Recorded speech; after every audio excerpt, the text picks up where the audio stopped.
আর সেখানে থেকেই আমরা খবর পাই রাত্রিরে, হোল नाइट আমরা मॉनिटरिंग करी। कोलकाता पुलिस का साथ, फायर ब्रिगेड का साथ हम एक कमेटी बनाने जा रहा है, तो इसका पूरा इन्वेस्टिगेट करेगा। ये तो अभी सील हो जाएगा। जैसा भी ऐसा जाएगा है जिसको फायर फाइटिंग सिस्टम नहीं है, पाइप है, पानी नहीं है, मैंने वो भी दिखाया।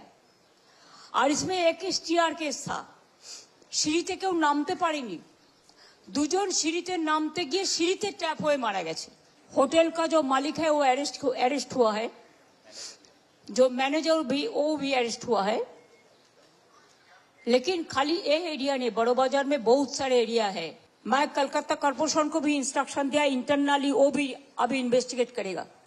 ऐसा कोई बिल्डिंग को परमिशन देना तो नहीं है।